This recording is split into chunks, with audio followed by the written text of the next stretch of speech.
El rubio, ojos de ángel y Tuco se preparan para un duelo en un cementerio que decidirá quién se queda con la recompensa. Los tres guardan sus pistolas y toman su distancia.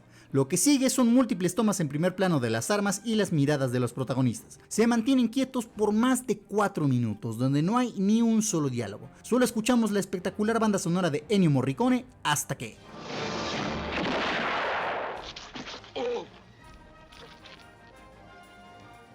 El rubio no solo acaba con su vida, realiza otros 3 disparos. El primero para que el cuerpo caiga en la tumba y los otros 2 para que su sombrero y pistola lo acompañen en el más allá, como una especie de señal de respeto. El rubio cumple su palabra, divide la recompensa y se marcha cabalgando hacia el horizonte.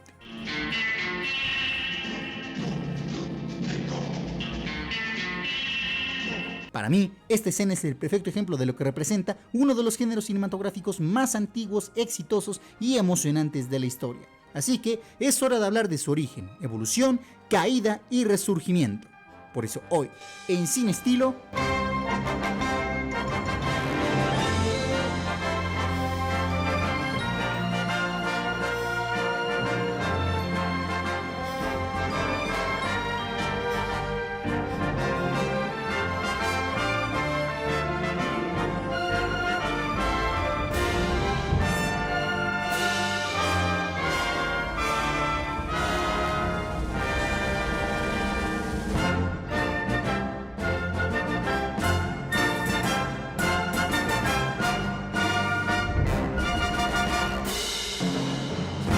La historia del cine western. A simple vista podría parecer que el género western ha desaparecido por completo, pero al igual que la materia, el western no se destruye, solo se transforma. E inconscientemente hemos disfrutado de historias del Medio Oeste sin siquiera darnos cuenta. Películas y series como Logan, Yellowstone o Sin Lugar para los Débiles han confirmado que aún hay lugar para este género. Incluso, ¿quién no disfrutó de Red Dead Redemption 2 y su espectacular protagonista Arthur Morgan?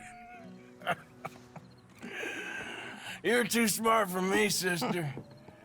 I guess I'm afraid. Pero para hablar de eso, todavía falta. Lo primero que tenemos que entender sobre el cine western es que es mucho más que solo caballos, duelos y pistoleros. Sí, estos arquetipos le dieron la popularidad de la que gozó, pero el western es más bien un conjunto de ideas y sobre todo un sueño, uno que muchos hombres persiguieron durante años, el destino manifiesto. Así que, antes de adentrarnos en el cine del Medio Oeste, debemos entender de dónde y por qué surge, y para ello hay que retroceder muchísimos años en el tiempo, aproximadamente en 1865. Estados Unidos vivía un rápido crecimiento económico y la idea de dominar la frontera se convirtió en un símbolo de progreso.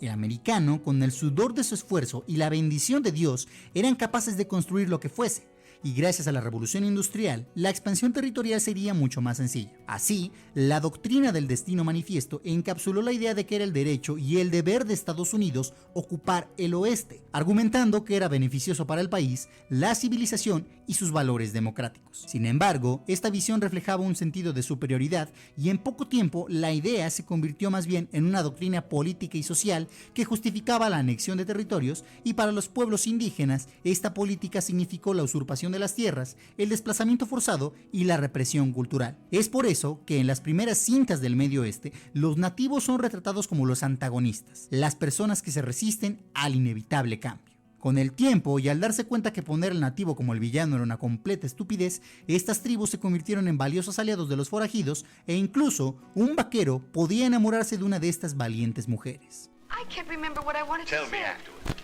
Now I'm taking you to the first aid post. Oh, now I know, sugar. What do you do? I still don't know. To explain that takes a lifetime. A eso hay que sumarle el conflicto geopolítico entre Estados Unidos y México debido a la anexión de Texas en 1945 y la intervención americana que culminó en 1948 cuando se cedieron los estados de California, Nevada, Utah, Arizona y Nuevo México en los Estados Unidos. Esta tensión hizo que el mexicano también fuese retratado como el antagonista para posteriormente volverse un valioso aliado al igual que los nativos. I said I would kill any man I found in camp this morning. Go ahead. Why do you not leave? You know I ride to Salinas. We began with you. We finish with you. Ride to Salinas. And we ride with you. I will give myself up in Salinas. You will hang with me too? The way is long. We will have time to think about it. En resumen, el árido oeste era un lugar problemático y hostil que debía ser dominado, donde solo el más fuerte sobrevive, la naturaleza contra el hombre. Esto se convertiría en una característica casi universal del cine western. ¿Y por qué les cuento todo esto? Porque hay que entender la cultura para entender al hombre. Porque por más lindo que sonara el destino manifiesto, no todos los americanos corrían con la misma suerte. No todos habían llegado a la tierra prometida. Al existir una enorme desigualdad social, se comienzan a cometer toda clase de actos contra la ley, tantos que la autoridad no podía hacerse cargo de todos ellos, y aquí es donde entra en juego la justicia fronteriza. Es decir, un hombre o cabeza de familia podía defender sus tierras y sus pertenencias, aunque eso significase perder la vida.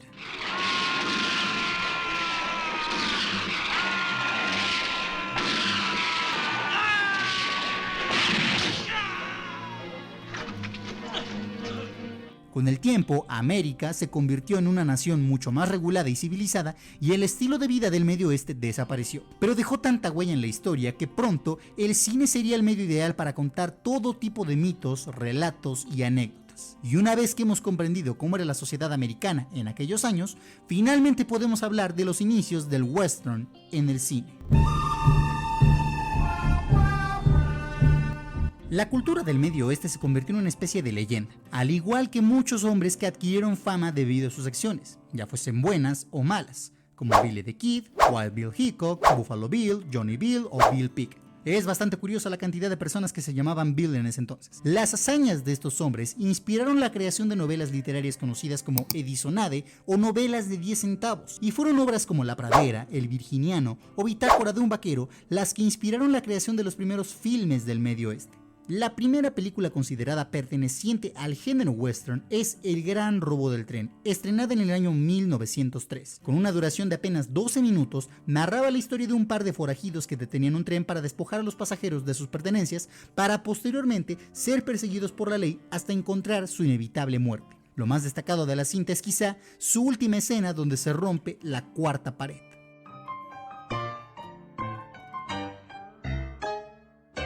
Y creo que ya se dieron cuenta de algo muy importante.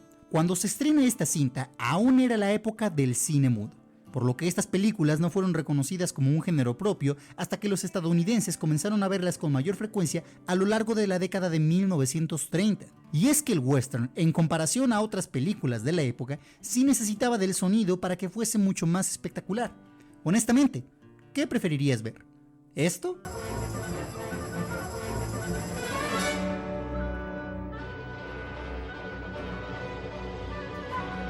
¿O esto?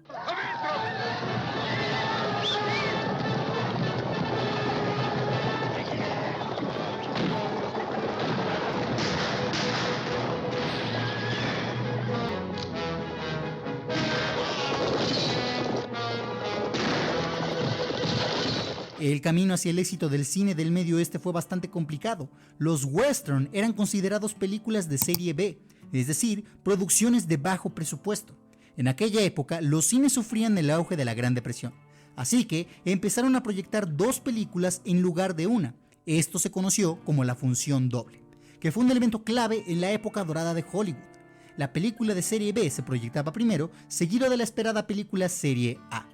Aunque esto no duraría mucho. The only thing that makes him invincible is because you all think he is. En el año 1927, la industria del cine cambió por completo con una pequeña escena.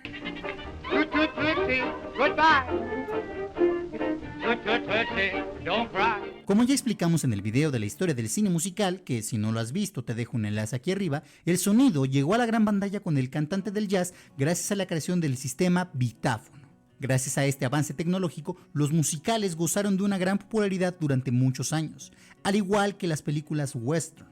Los diálogos, los efectos de sonido y las bandas sonoras mejoraron la experiencia narrativa, permitiendo a los cineastas crear películas más inmersivas y con mayor resonancia emocional. A la vez, fueron una lección de escala y simplicidad. No se necesitaba una historia tan compleja cuando se tiene tensión moral y sobre todo se captura la emoción de lo desconocido, el caos de las nuevas fronteras y el sueño de forjarse en un lugar indomable. Por lo que las tramas del western clásico eran bastante sencillas. Había ranchos que defender, tierras por arar, nativos a los que eliminar y mujeres a las que proteger.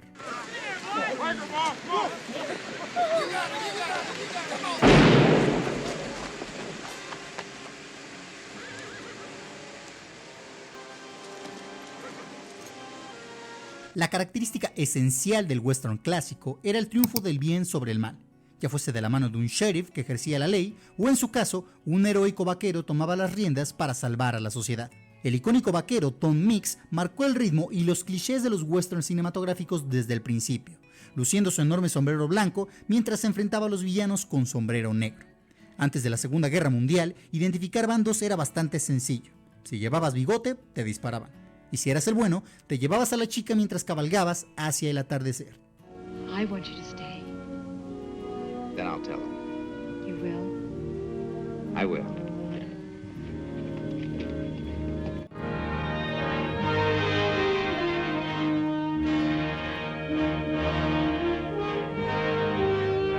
Estos arquetipos hacían sentir a las películas western bastante repetitivas, hasta que en 1939 una cinta llegó para catapultar el género.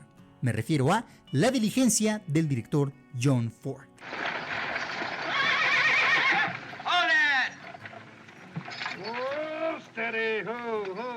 La Diligencia narra la historia de Ringo Kid, un pistolero que, con ayuda del sheriff del pueblo, busca vengarse de los hermanos Plummer, una pandilla de criminales que asesinaron a su padre y su hermano. Esta película, con una cinematografía y diálogos espectaculares, se convirtió en el referente de la mayoría de las historias western de las décadas de 1940 y 1950. Aunque pueden variar como en cualquier género, todo buen western comparte un conjunto de elementos o características. Y estos son: 1. La época.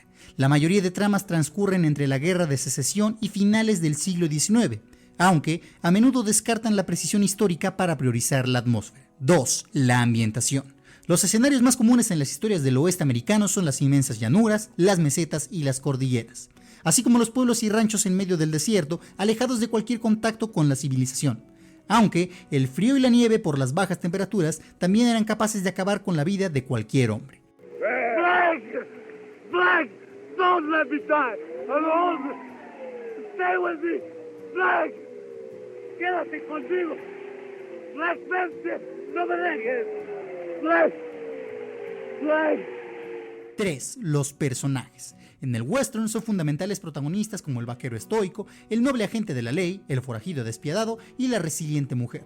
Estos personajes a menudo encarnan la dualidad del bien y del mal, el heroísmo y la villanía, creando narrativas cautivadoras. I said you, Liberty. You pick it up.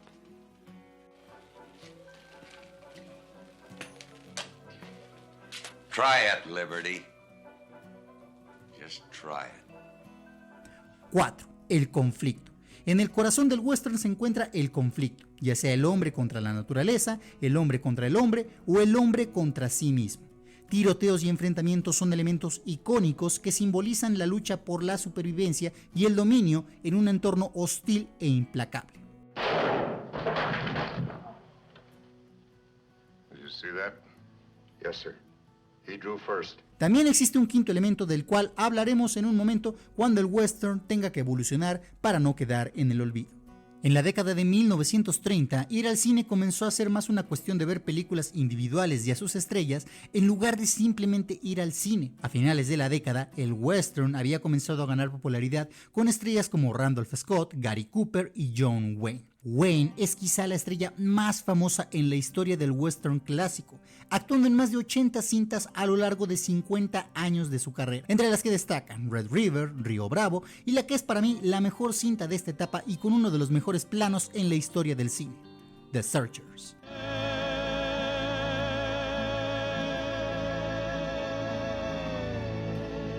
Tras la Segunda Guerra Mundial, el western explotó como una mina de oro. El género pasó de ser respetado a dominante.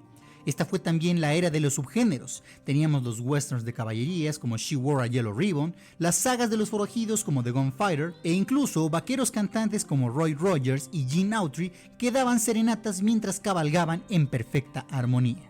Come on, Trigger. Let's be on our way.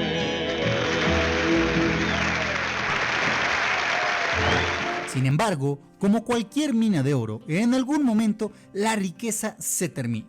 Y desgraciadamente, la enfermedad, no solo del western, sino del cine en general, apareció. Esa enfermedad tiene un nombre y es la saturación.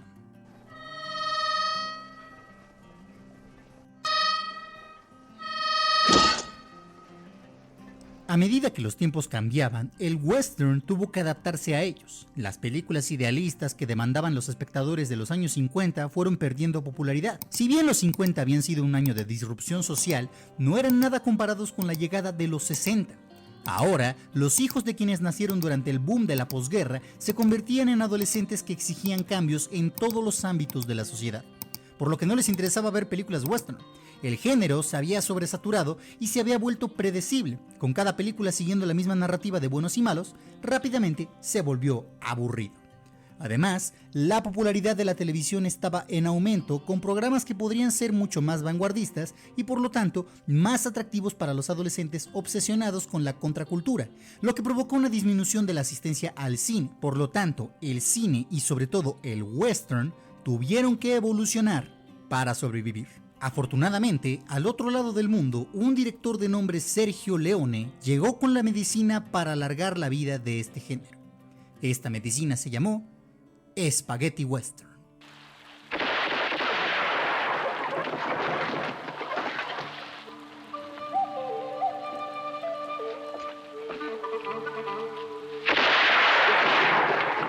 El western revisionista o spaghetti western despojó al medio oeste de su imagen limpia y la ensució. Estas películas trataban menos sobre la ley y más sobre la supervivencia. El cambio fue rotundo y claro.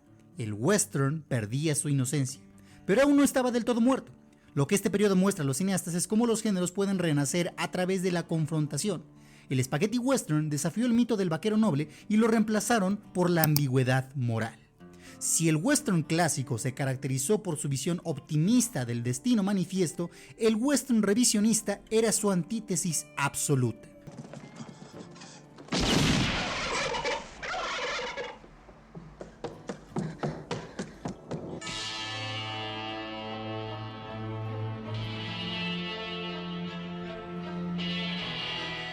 Los años 60 marcaron la transición del western a una era posmoderna, donde los clichés de los western de los años 50 fueron desafiados por una nueva ola de cineastas que tuvieron la libertad de crear películas más oscuras y complejas. La trilogía del dólar, por ejemplo, contaba la historia del hombre sin nombre, interpretado por Clint Eastwood, la leyenda del spaghetti western. Este personaje no era ni bueno ni malo, estaba motivado por el dinero o el rencor en lugar de por la preservación de la sociedad. See, in this world, there's two kinds of people, my friend.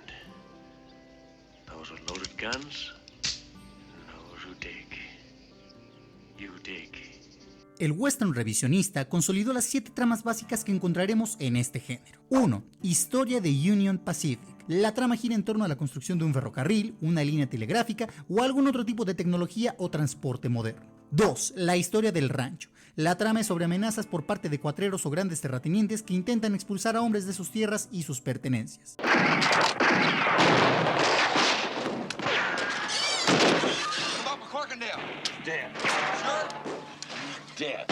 3. Historia del imperio.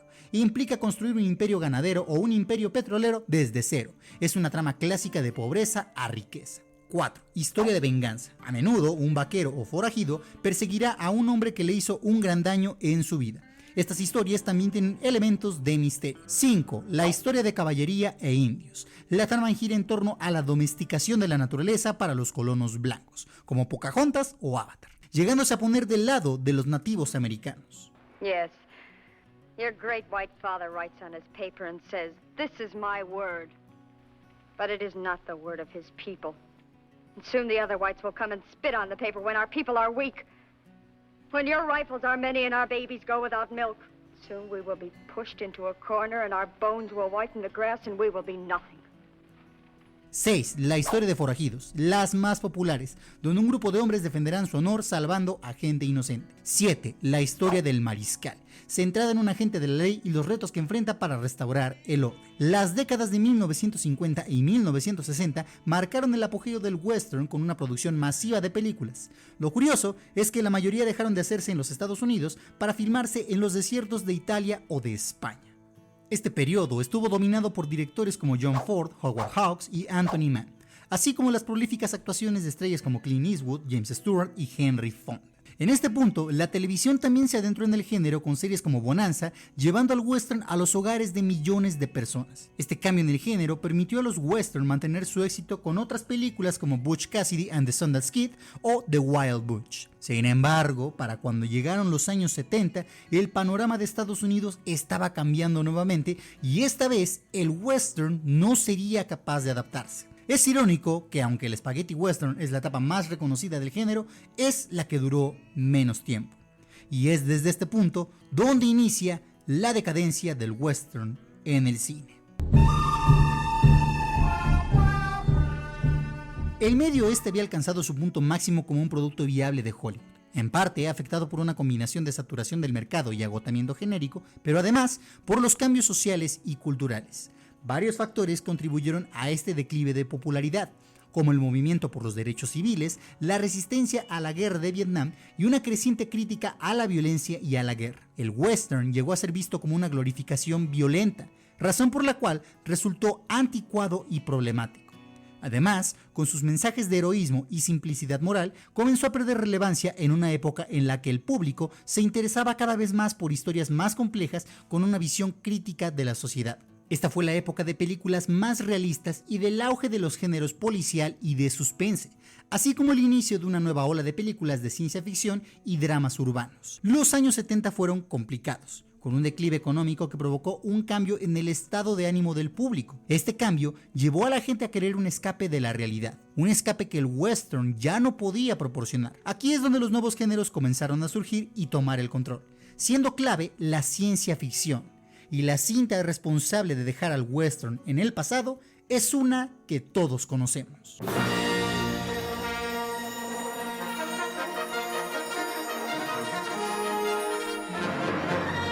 Para cuando terminaron los años 70, el western era irrelevante y Star Wars se convirtió en un fenómeno cultural.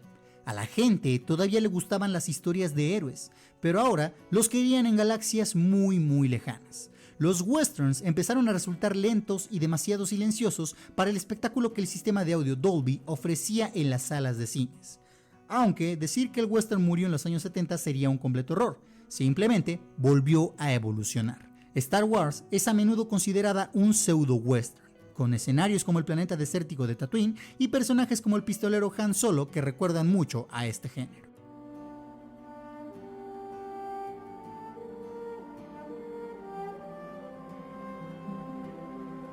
El público estadounidense simplemente se había aburrido de los vaqueros. No había nuevas historias que contar y esto hizo que cualquier intento de crear nuevos western en los años siguientes fuese un esfuerzo inútil.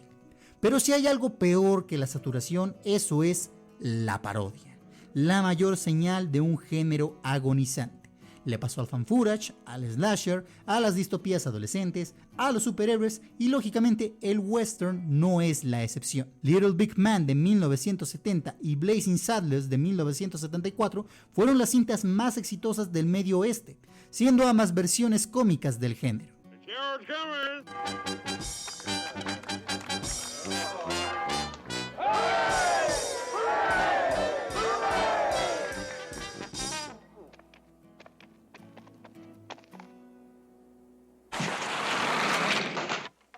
Durante muchos años, Hollywood siguió insistiendo en reestrenar y producir nuevas películas, pero la mayoría fracasaron. Los forajidos no tenían nada que pudiera combatir contra los exitosos blockbusters, hasta que un día chocaron contra la pared.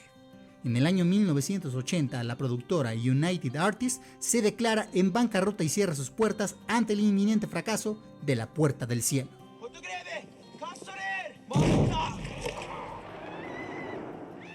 Con un presupuesto de 44 millones de dólares, recaudó tan solo 3 millones. La crítica la amó, sí, pero a pesar de su ambiciosa visión y espectacular cinematografía, al público no le interesó verla. La carrera de Michael Cimino nunca volvió a ser la misma, a pesar de que 2 años antes había ganado el Oscar por Deer Hunter. Quizá lo único bueno de esta producción es que aquí inicia la carrera de William Dafoe.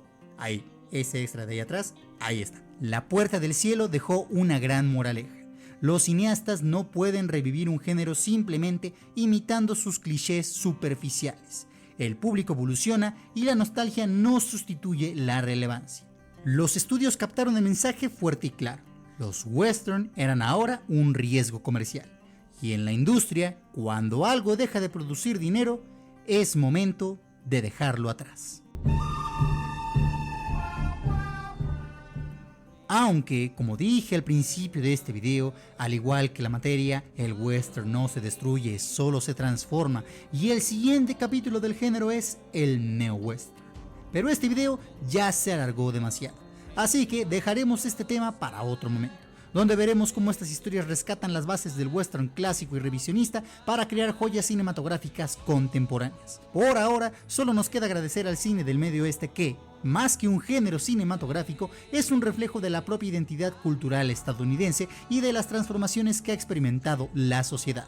Incluso tras haber sido dado por muerto varias veces, sigue encontrando maneras de recuperarse y volver a la carga. Su influencia se percibe en todos los géneros, ya sea un samurái solitario, un superhéroe rebelde o un cazarrecompensas espacial, todos llevan en lo más profundo algo de su ADN. Los western hablan de dónde hemos estado, pero también de hacia dónde vamos, porque mientras haya historias de héroes, forajidos y un entorno salvaje, el Medio Oeste siempre encontrará la manera de ajustarse el sombrero y montar hacia el horizonte.